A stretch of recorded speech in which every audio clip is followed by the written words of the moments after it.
Welcome back to Boilers Extra. I am Nathan Baird from the Indy Star. Sam King from the Journal and Courier. We were at Mackey Arena on Monday night when Purdue opened the season with a victory over Texas A&M Corpus Christi. Texas A&M Corpus Christi. I keep trying to say it's Texas A&M Corpus Christi. Game that they were only up by 3 with about 7 minutes to play, and then put it away at the end. So not a perfect start to the season, but a 1-0 start to the season. We're going to start off this program talking a lot about basketball. We will get to football towards the end. Purdue playing at Ohio State on Saturday at noon. We will both be there in Columbus for that game, but we will also be in Mackey Arena Friday night when Purdue plays. Remind me again who they play. Northern Kentucky. Northern Kentucky. I'm getting these all mixed up. I keep wanting to say Marshall, and I know that the Marshall game is not coming up yet. Northern Kentucky on Friday night. The quick turnaround from football to basketball, or basketball to football. So you'll see us a lot this weekend. But we kind of wanted to touch base on some of the early, I guess, decisions or the early, I don't know if you'd even call them trends, but like things that have happened early this season and the likelihood that we think that those are lasting things, or how we think those things will turn out. How will we get to February or March and look back and see how do we predict that those things will turn out? And I guess the first thing that comes to the forefront is the one roster decision that was up in the air coming into the start of the season. We all knew that Jack Benter was probably going to redshirt, and he is, and mostly just because he's coming in at the same class as 2 other guards who are jumping straight to the top of the rotation. Jakari Harris is starting. CJ Cox essentially shares a spot with him.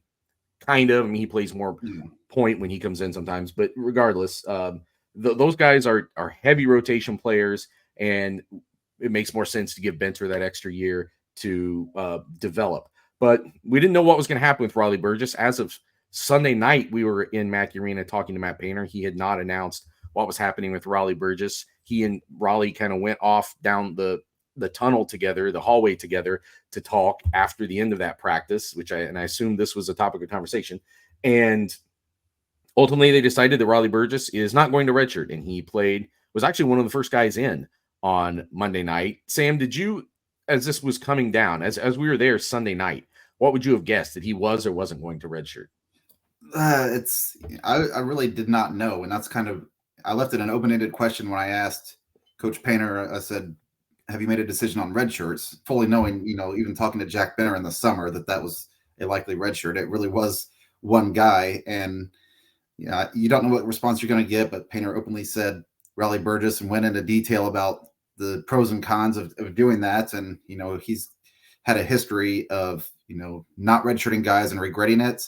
And I think that he wants to just kind of be upfront and say, hey, you might not play a lot if you're a freshman this year. And a lot of times he's let the player make the choice. And I don't know if that's what happened here, but it sounds like Raleigh Burgess is probably going to play a little bit, which maybe is more telling of where Will Berg and where Caleb First are right now, because I felt like this is a team that had not Zach Edey, but had depth in the post. And now, I guess you just have a little bit more flexibility.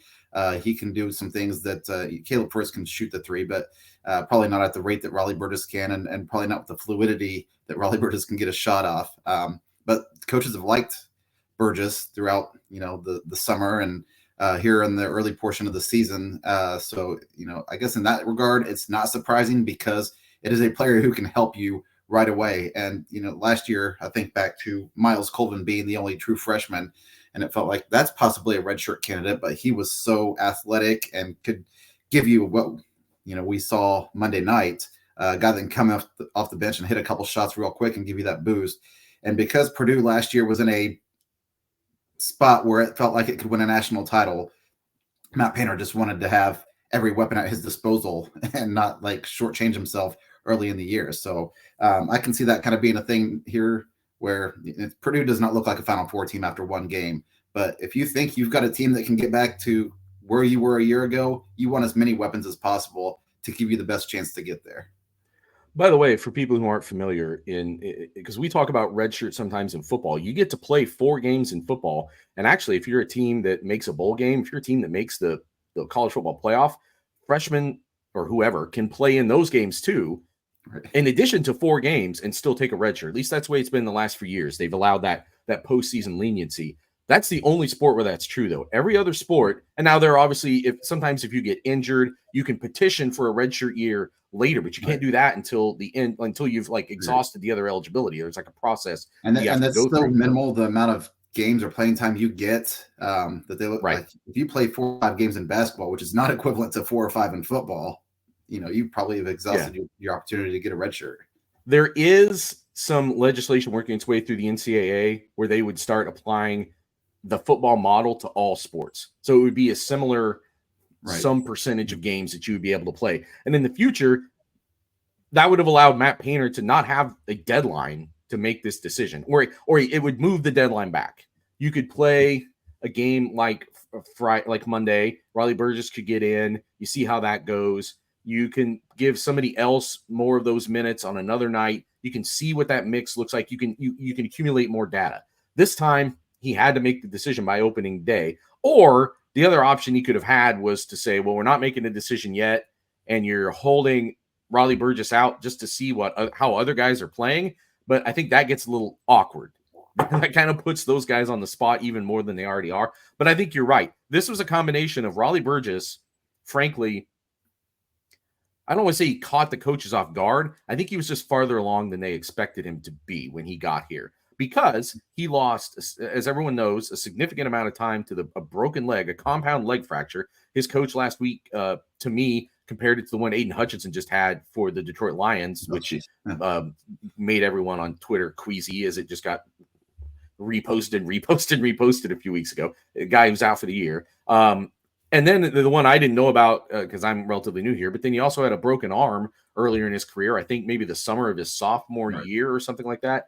And that also required surgery. This is a guy that during his high school career, in his summer ball career, lost significant portions of that to big injuries. And because of that, I think there was, so that was half the equation. There wasn't pressure on him to show up and be ready. And then he was. And then on top of that, I do think that they have not seen older guys in the post. So, I mean, Daniel Jacobson obviously started Friday or Monday. They're getting what they want out of him at this point. That is still it is for any true freshman, a work in progress, but they like where he's at right now. I think they're more concerned. Concern's not the right word. They haven't said concern, but the other guys, Will Berg, Caleb First especially, have not like stepped up and like authoritatively claimed that second spot, even that third spot. And they need more depth than that in the post. And I think that was sort of what forced Matt Painter's hand. He told me this was the hardest one of these redshirt decisions that he's had to make. And he has very openly sort of second guessed himself, whether it was Ryan Klein, whether it was Ryan Smith, whether it was Grady Eifert. Like, he wishes he had maybe, I remember I was around for the Ryan Klein one, especially, and they really, really went back and forth on that. And they felt at the end of the day, they really needed his shooting on that team. He did win some games that year as a shooter, but overall, I think he got to the end of his career and he's like, man, if we had him for one more year. And I asked him, so then it's become a lot more prolific in recent years that like somebody's always redshirting. And I asked him at that practice, after that practice on Sunday, have you ever regretted it the other way? And he very quickly was like, no. Anytime that they've made the decision to redshirt a guy, they feel like it's paid off in the long term. So this was a tough decision, and I'm now intrigued by how Raleigh Burgess seizes it, because it's not just he's Painter's talking a lot about how you got to play consistently with inconsistent minutes. Some nights we'll need guys, sometimes we won't need guys, but somebody from that group can step up and say, no, you need me every night, and he's getting as much of an opportunity as anybody. Yeah, very much so. And I think that what he brings, that, like I said, he can shoot. And there was a practice, I don't know if it was the official first practice that wasn't really the first practice that Purdue had about a month ago or so. But Painter came over to Riley Burgess, who was standing in the corner on a set play, and instructed something, and they said, you got it. And Raleigh looked at him and shook his head, and then Painter looks at me and goes, do you think he got it? And I said, I guess we'll find out. And I said, but if you're a good coach, he did. And Painter said, no, it's all about how they retain the information. It has nothing to do with me. And I think that, from speaking to coaches since then, he's a guy who's taken this all in, learning and getting better every single day, and kind of elevating himself up to that depth chart where you get to the situation where this was a tough decision because you want him on the floor, but you also can kind of see 5 years from now what he could be if he has this year of development where he's like a Trey Kaufman or like a Camden Heide sitting back and just learning and being a practice player. This freshman class is interesting because I think the headline member of this freshman class as of June is a guy who didn't even end up getting here in Cannon Catchings. And then you've got Daniel Jacobson, the 7'4" guy that's coming in behind the 7'4" guy who just left. And then you've got Jakari Harris, is Glenn Robinson's son. And then you've got CJ Cox, who's kind of this guy who came out of relative obscurity. And all of a sudden they're like, oh, wow, this is what a discovery by Matt Painter. I had some interesting discussions with Matt Painter about him the other day. And so Riley Burgess was a little bit lost in that shuffle, I think. Like, I don't think he was as prominent. I mean, you're really the second big man in this class in some ways, the second most prominent one. But from talking to his high school coach last week, he checks so many boxes. And one of the boxes that he checks is, and it was funny because I was having a conversation with Brandon Brantley for an article I'm writing about him. And he was saying that he referred to like both Zach and Daniel Jacobson as being like high IQ for a big man. And I followed back on that and I was like, what do you mean by that exactly? Thinking he would be like, sometimes like big men aren't involved in the same way that guards are, having to run the offense. So those guys can be kind of accelerated. But then he actually corrected himself. He's like, well, actually a lot of the big guys that we've gotten have been high IQ guys. I guess I'm just perpetuating a stereotype.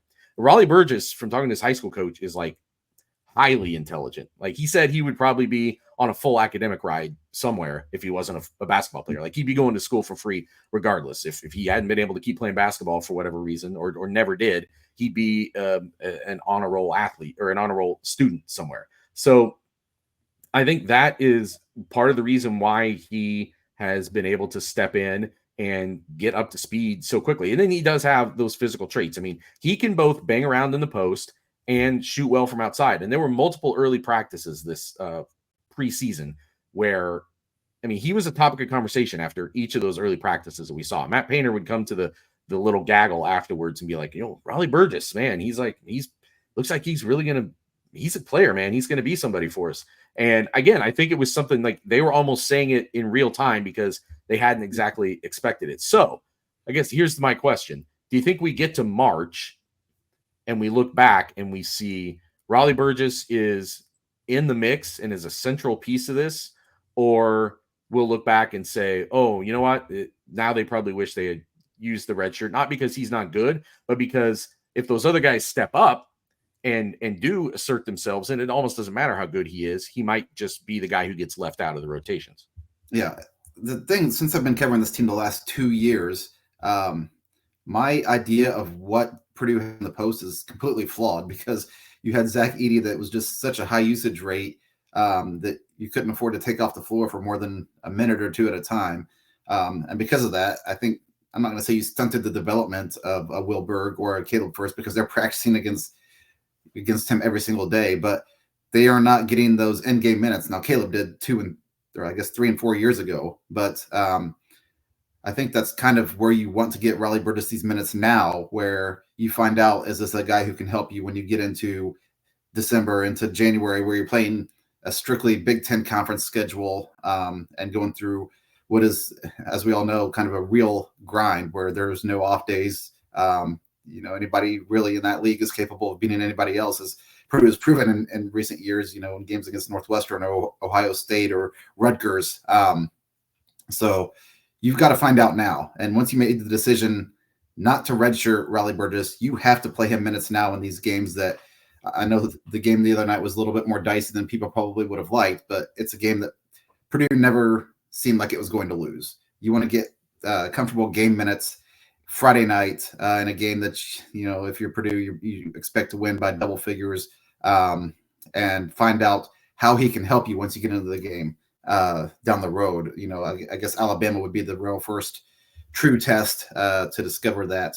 But you've got to find out now. And so because of that, I expect Raleigh Burgess to play more Friday. I expect him to play more against Yale on Monday, and then we'll probably have a better idea. But the intent when you decide not to redshirt him is that whether your rotation is going to be 7, 8, 9 guys when you shrink it down in the conference season, that he is probably going to be the big man off the bench in a, what I would think would be a triumvirate of Trey Coppman-Wren, who still we've heard can play 4, can play 5, depending on matchups, with Daniel Jacobson, and then with Raleigh Burgess, who also is another guy who can do some 4-5 blending and give you some lineup options.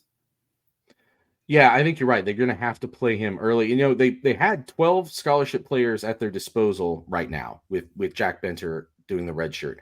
Brian Waddell is hurt. He did not play Monday. So then you're down to 11 guys. Well, 10 of them played in the first 8 minutes.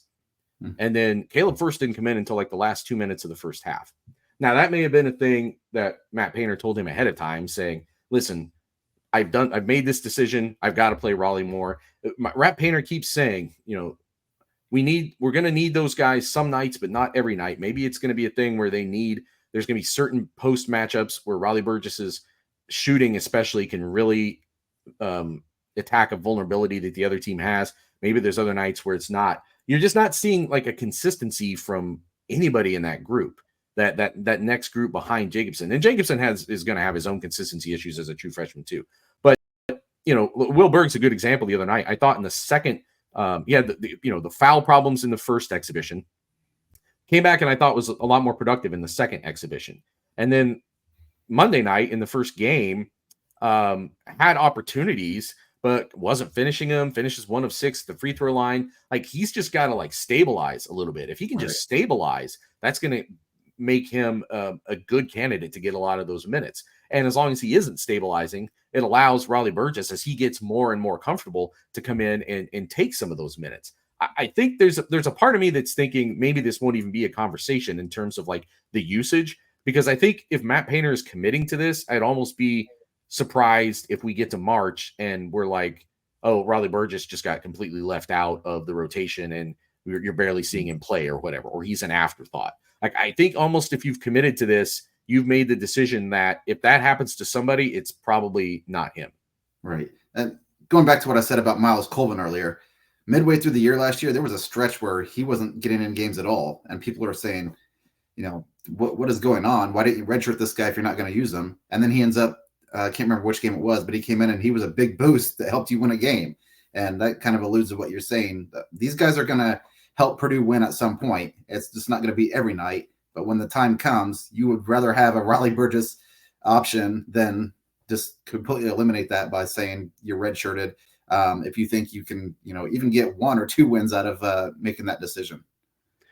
So let's talk about the other freshman in the front court, Daniel Jacobson. He had a really nice night the other night. What was it, like 13 points? 7 boards, 7 boards. Blocks, I think. So, yeah. Yeah, they drew 7 fouls.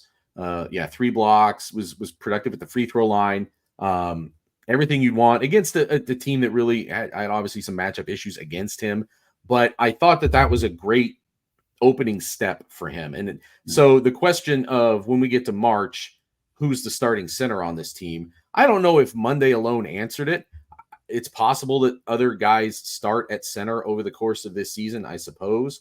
But I think he is the most likely guy to start the most games at center. If you were to tell me right now that he's going to start 2/3 of the games at center this year, I guess I would believe that. The one caveat I would say is there's a comparison that Matt Painter keeps making with Daniel Jacobson, and it's Juwan Johnson. He did it the other day after practice. He did it in a conversation I had with him the other day.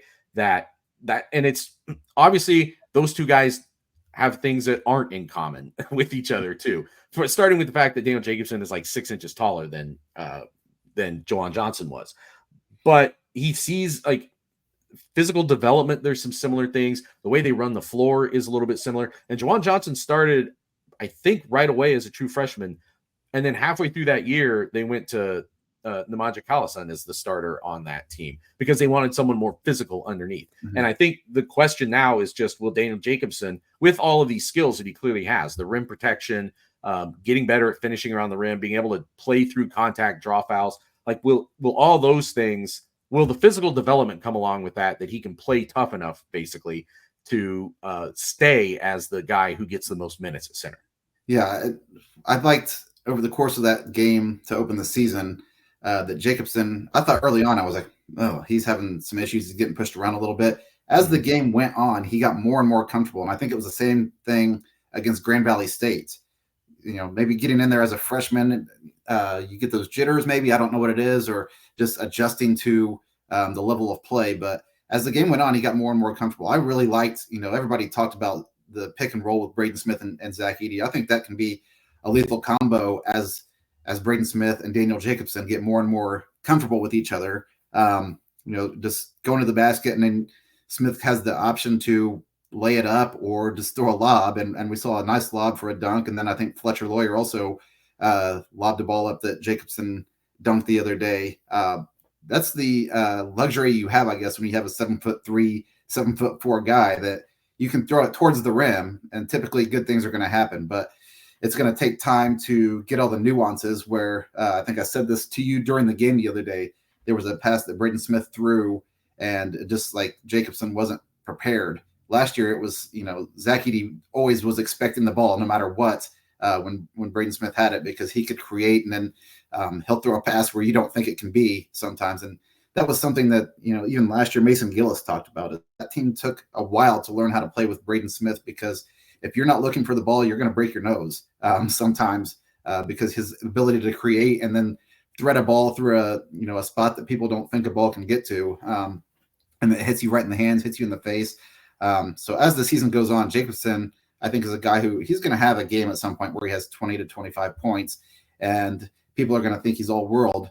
And then maybe the next night he has 6 and looks like, there's some struggles. As you said, it's not going to be a consistent every single night thing with him, but he does give you, I think, the best option long-term in terms of playing the most minutes as a center, with Trey Kaufman-Renn playing the 4 alongside him. Yeah, at some point it will become not just game in game taking the physical wear. It's going to be an endurance question too, as every freshman starts to deal with. I just think that what they see in Daniel Jacobson, like, he is the guy who can provide rim protection for this team. Nobody else can be a shot blocker at the level he can. He blocked 3. I actually thought he might have gotten credit for more than that. I know he was redirecting things more than that, and that sometimes becomes just as valuable as the ones that you truly reject. Yeah. And he's getting better touch down there. You definitely saw him improve as the game went on. I think it's going to really be beneficial for him in the long run that the first time he stepped on a court, you had to man up quickly, because Ryan Kalkbrenner's on the other side for Creighton. Right. And those guys have some similarity. They both top 7 feet, but Ryan Kalkbrenner's like 3-time. This is his 5th year of college basketball. So he's played 100 and he's played 30 or more games each of the past 4 years. He is checking off life goals, such as just getting married this last August. And Daniel Jacobson doesn't turn 19 till next April. Right. So like there's a gap there in terms of like they always talk about like having to go in and play grown men. Like that's maybe the most stark contrast on this roster right now. If somebody had to go up and play a grown man. And Kalkbrenner had whatever he had that day. I think it was like 17 points on 6 of 7 shooting. Got to the line. I mean, it was a very efficient game for him. Not he had like their opener the other night, he had like 40 some on 20 of 22 shooting. It was insane. So at least they held him to something that didn't look like a video game. But from talking to Brandon Brantley after that, I actually had an interview with Brantley last week, and I had to wait because Jacobson had showed up to do film kind of impromptu with him, and they were going over, I'm pretty sure, that Creighton game. And Brantley's message to him essentially was, okay, like Kalkbrenner's supposed to beat you, but you got to make it tough on him. You've got to, it can't look easy. Like you've really got to body in it. You've got to make him work for it. And I think that that's going to be a lesson that can resonate for him, because frankly, he doesn't have Zach Edey to bring him along the way some of these other guys did. Like why are they so excited about what Trey Kaufman-Renn can do this year? Because they saw him, multiple people use this word to me, like dominate him in practice at times because of how mobile he is as a 5 compared to what Zach Edey can do. And that's something they're really excited about. It's why they think there's big things on the horizon, for the near horizon, for Trey Kaufman-Renn.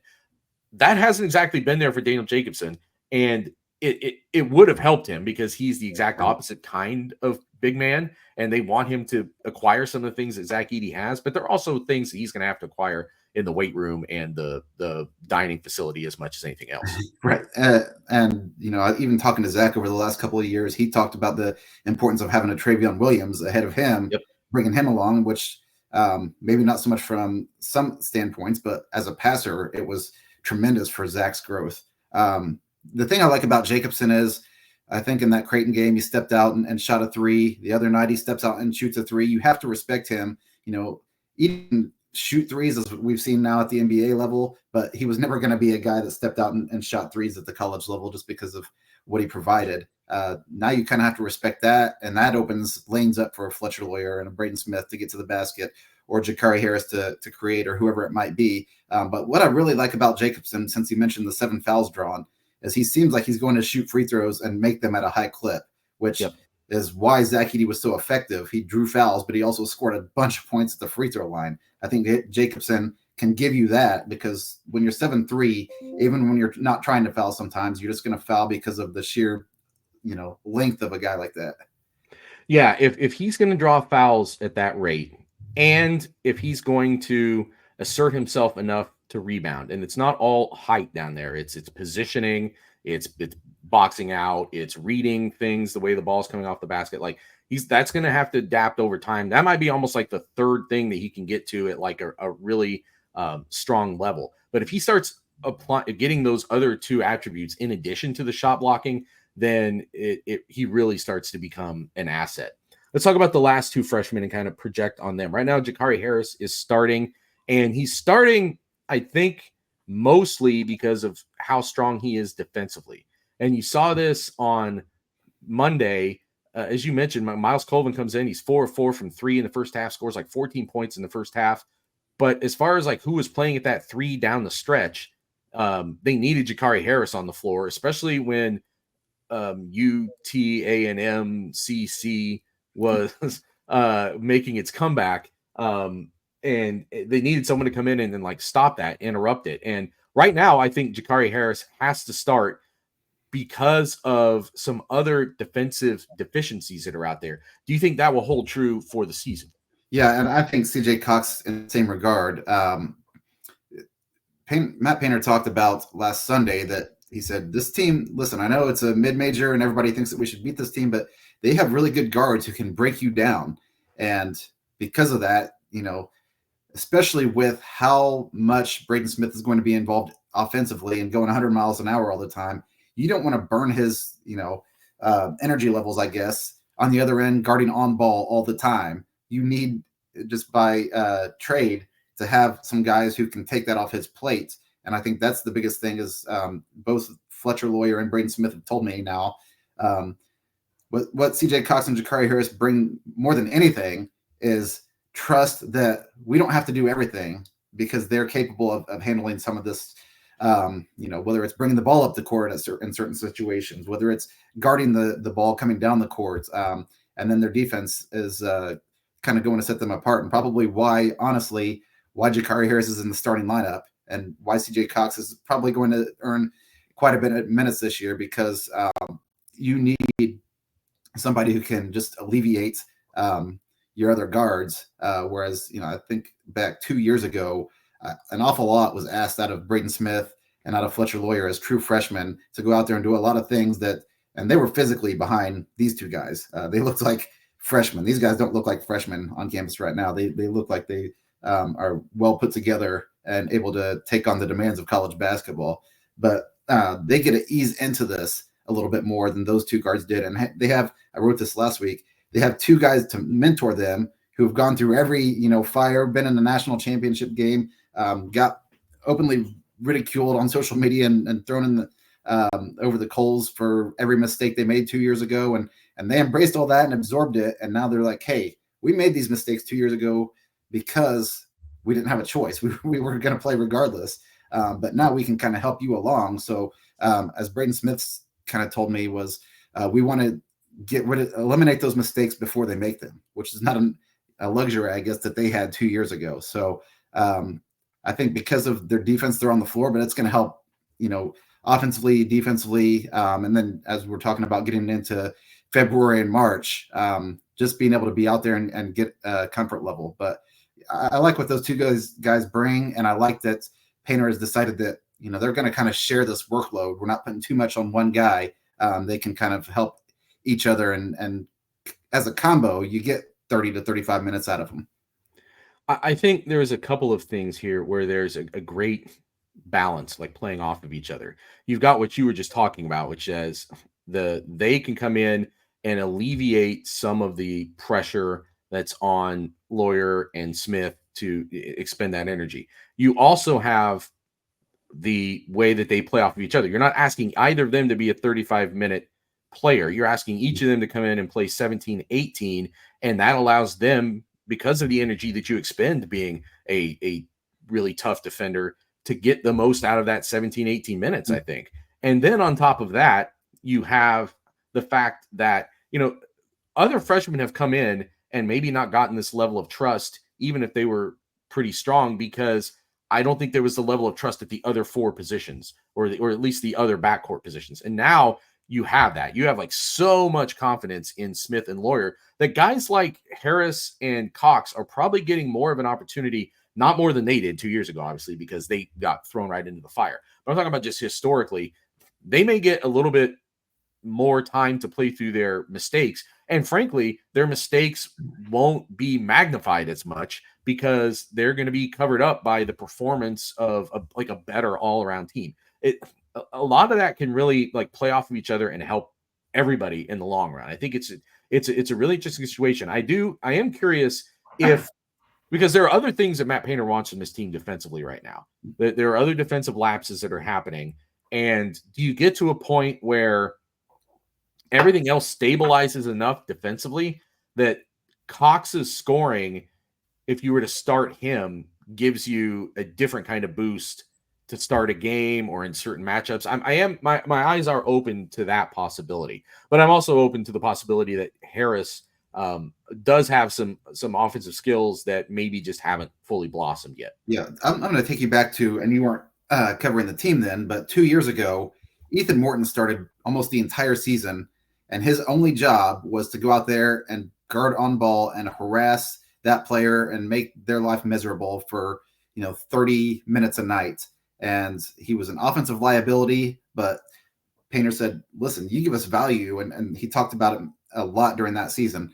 He averages, Ethan Morton averaged 3, 4, 5 points a game, maybe that season, but he's taken away 12 or 13 points that the other team's guy normally gets. So, and it was kind of a made up stat, but it was almost like he's given us like 18 points of production a night, even though he's not an offensive player for us. As the season went on, came to materialize that Painter did feel like the team needed more offense, and Brandon Newman took over that role late in the year as a guy that could maybe not give you as great a defensive effort, but gave you enough in terms of what he could do, and then also gave you some offensive flexibility as well. So I think that's kind of what you have the best of both worlds here in CJ Cox and Jakari Harris. Is first of all, CJ Cox is not a guy who can't defend. I guess in this scenario, I would kind of allude him more to Brandon Newman, who he can give you what you need defensively, but also gives you that offensive firepower. And Jakari Harris is a guy that you hope can lock down a top scorer on the other team, and then when you get some offense out of him, it's just kind of a bonus. We'll get round 2, game 2 of all those freshmen on Friday night against Northern Kentucky. Sam and I will both be in Mackey Arena for that. Let us quickly touch on basketball. We've got about, I don't know, maybe 7-8 minutes here. Football. I'm already so into basketball season. Purdue at Ohio State. Ohio State, which opened as the number 2 team in the college football playoff rankings. They're number 3 in the polls, but the playoff committee put them number 2 ahead of Georgia this week based on their only loss being by 1 point on the road at the number 1 team. That tells you a little bit about what Purdue is facing. We didn't have anybody on to talk about Ohio State, partially because we were going to talk mostly about basketball today, but also, quite frankly, I was there the last 5 years. So, Sam, if you have any questions, quick questions about what Purdue is going to face on Saturday, what's like maybe your most prominent thing that you're curious about this Ohio State team? I think if there's anything, it's having now seen Purdue be able to move the ball offensively a little bit. And I know it's Northwestern, but Northwestern's defense, as we talked about last week, was no slouch. It was a decent defense in the Big Ten. Do you think Purdue has a chance now, with especially the emergence of C.J. Smith later in that game and Hudson Card coming back and looking pretty comfortable, and now knowing that there's a handful of gadget plays in Purdue's playbook that can get you big yards in a hurry? Is there any maybe possibility that Purdue can get something going offensively against a team as good as Ohio State, which is, as good as Northwestern's defense is, Ohio State is better and deeper at every position?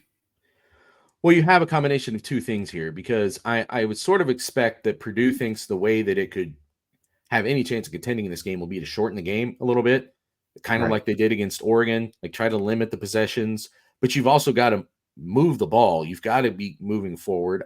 And it's a tricky proposition, because I think they're also seeing where they can be they can do things vertically against some teams.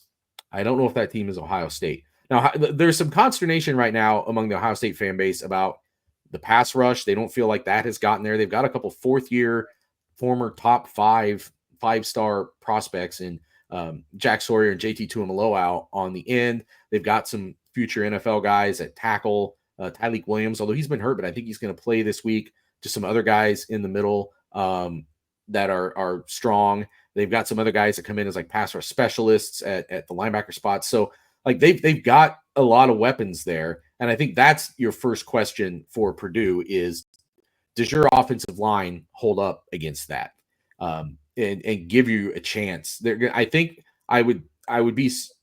one smart thing to do would be to move the pocket, like let Hudson Card do some things, use his feet to utilize the passing game. I think you're almost going to have to do that, because I just right now don't think that this offensive line probably holds up consistently against what Ohio State can do, even if it's not blitzing. And frankly, this is a defensive coordinator in Jim Knowles that built a career off of being very creative and attacking and coming at it from different angles and keeping opposing quarterbacks and offensive coordinators confused. And by the way, Purdue's offensive coordinator right now is a guy who hasn't only been doing it for 3 weeks and might be easier to confuse than others, frankly. That's not really a knock on Ryan Walters. It's just the reality. So that's where I think that the first win has to happen. Like the offensive line has to hold up in this matchup to give Purdue any chance just to kind of get a foothold. I look at this as a game where, like, what can Purdue accomplish on Saturday? They're 38-point underdogs in this game. That's sort of a historic underdog status for them. Like they have, I've been on the other side of that. I've seen multiple times over the years where someone like Rutgers, when they were running really bad, or some of these MAC teams that Ohio State would play, you'd either be these massive underdogs. That's not really a situation that Purdue is used to being in. And when you look at some of the results they've had this year, 35-0 at home against Oregon, 66-7 at home against Notre Dame, I understand why the books are setting a spread like this. And I think your first goal has to be, how do you make this be a game where people have more respect for Purdue than they did at the beginning? And I don't think you have to win in order for that to happen. What should be happening in a game like this, when I look at the talent disparity, this is a more talented than usual Ohio State team. This is a less talented than usual Purdue team. But still, shouldn't this game be like, people around the country should look up at halftime and be like, oh, Purdue's within 24-14 at halftime. Right. And it's going to get, they're not going to win. They're going to still be, arm's length or more the rest of that game. But give people a reason to think that you were an annoyance in this game. And I think it starts with, you've got to find a way to get in the end zone in the first quarter. There's nothing more embarrassing about Purdue football right now to me than that this staff cannot figure out a way to get the ball in the end zone in the first quarter of a game against anybody. It is astonishing. No, and I asked the question Monday to Walters, even if you get a touchdown in the first quarter, you're beating Nebraska early, you're beating Oregon State early. These games against Illinois and Northwestern, you're coming out of 2 touchdown and 4 touchdown deficits to come back and and force overtime. And Brian Walters has said, yeah, 2 of the last 3 games, we've got it to overtime. You also were down by 24 in one of those games and down by 14 in another. So exactly. You know, if you don't get behind the 8 ball and then have to kind of force your way back into these games, does overtime even matter? Or are you ahead at the end of the fourth quarter in those situations? You asked a question Monday, and I guess I didn't realize the magnitude of how young some of Purdue's key players are until you asked it, and Ryan Walters started going down the list. But you said something about, did you expect when you signed this class so many freshmen to be on the field right away? And he started saying, Shamar Rigby's a freshman, Teron Grant's a freshman, so forth and so on. Max Clear's a sophomore, Denalyn Morsett's a sophomore, and that just got me kind of thinking. And I'm not comparing the two in any way other than kind of the use of the roster. I wrote a story after the Old Oak and Bucket game in 2019, and Purdue had in that game against IU been down huge and came back and forced overtime, and I think lost in double overtime.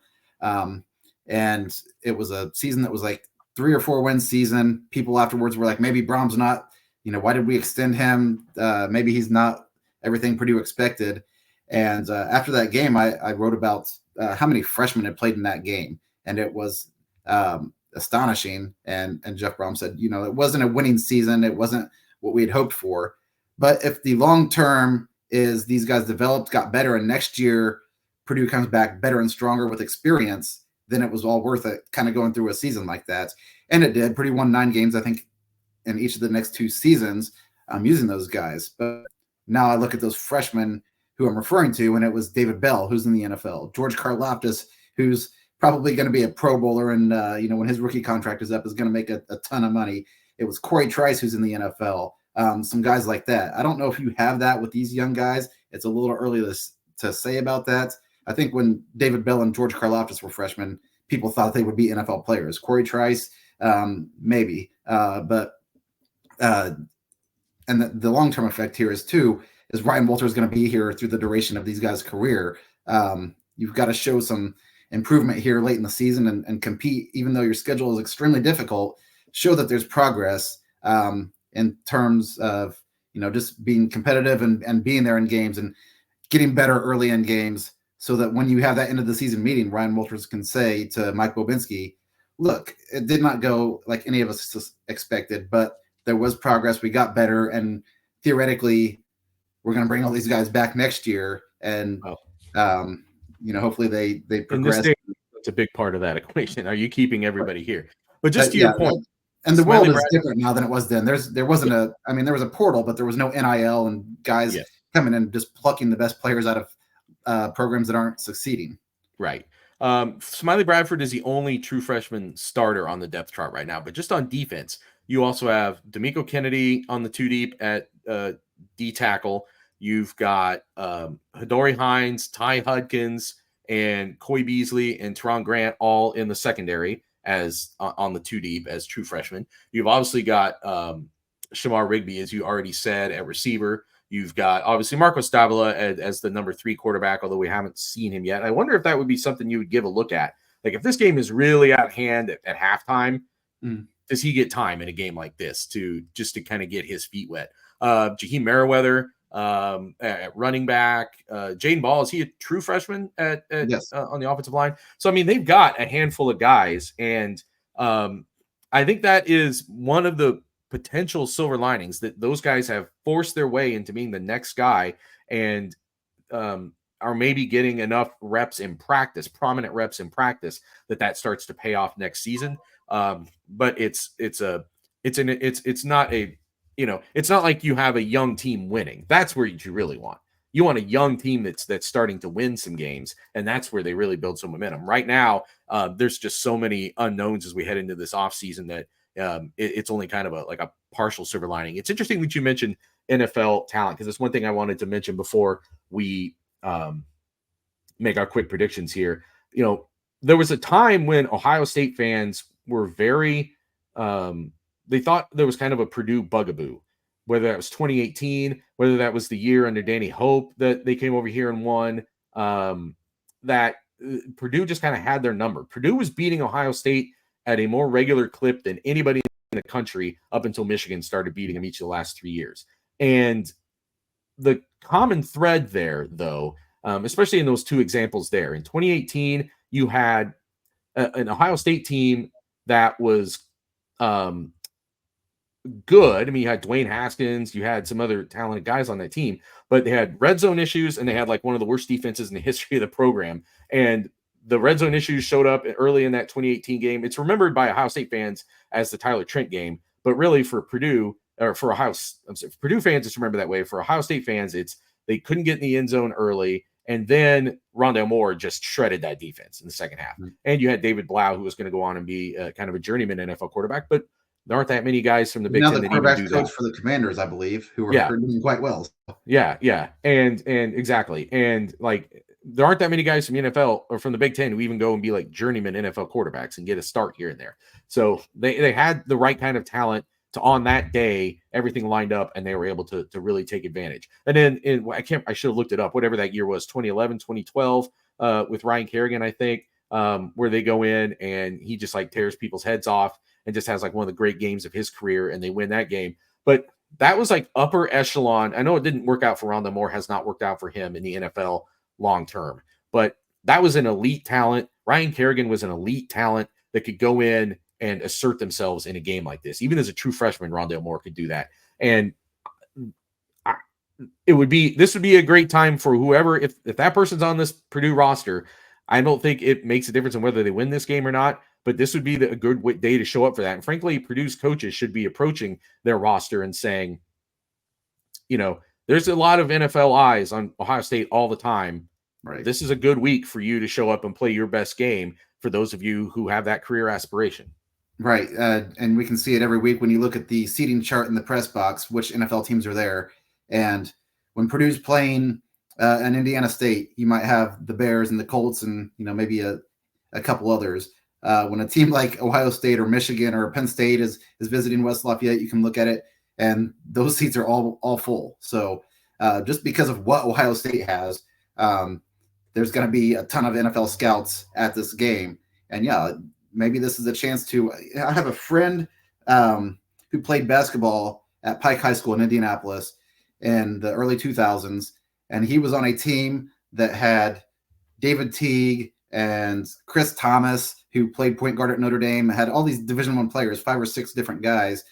And he said, every day in practice, Bob Knight was at our practice, Tom Izzo was at our practice, so forth and so on. And he's like, and everybody just went balls to the wall basically every practice because you think, this guy doesn't know who I am. But if Tom Izzo sees me, jump up and block a shot, on this guy, maybe, I get a walk-on opportunity or he comes over and talks to me or whatever it might be. And they thought that could open doors. I think you can kind of use that approach with Purdue here and say, hey, if you go out and you have a career day, even though they might not be watching you, they're going to jot your name down, go back and ask about you and, maybe have some inquiries long-term. And it's a chance to really get your name out there with NFL scouts. I think that's interesting that you brought that up. That is a good way to kind of approach it. Now, is that going to translate to when there's another guy trying to stop you from doing what you're capable of doing? I don't know, but you think it would light a fire under some guys who, because I do think there are NFL caliber players on this Purdue team. It's hard to say when the team is 1-7 and you look at the statistics and you don't really see anybody kind of standing out. But I do think there are some guys on this Purdue team who will play in the NFL someday. So this is a chance to really kind of get seen. Real quick, my prediction, I'm going to go 52-10. So I'm giving the points for Ohio State. I haven't seen it from Purdue to think that they're going to make this interesting. Are you going, do you think Purdue can beat the spread here? I did not pick Purdue. I have not posted my prediction yet, but it'll probably be somewhere in the 56-7 or 63-14 or something like that. So no, I have Purdue losing by more than, 38.5. Yeah, the only thing I guess that I think it's bet down to 38. I guess the one thing I am like, if they can successfully go out and shorten the game, maybe. But the one thing is you've got an Ohio State team playing at home, not an Oregon team that was going cross country on a short week. Like this is going to be I think a more energized Ohio State team that they play on Saturday, and a team that I think is maybe also kind of looking to make a statement after some close games each of the past 3 games. So we'll see how that turns out. Sam and I will both be there in Ohio Stadium on Saturday. We will be in Mackey Arena Friday night. Look for our coverage at indystar.com, jconline.com. Look for our videos post game, and we'll be back next week with more Boilers Extra.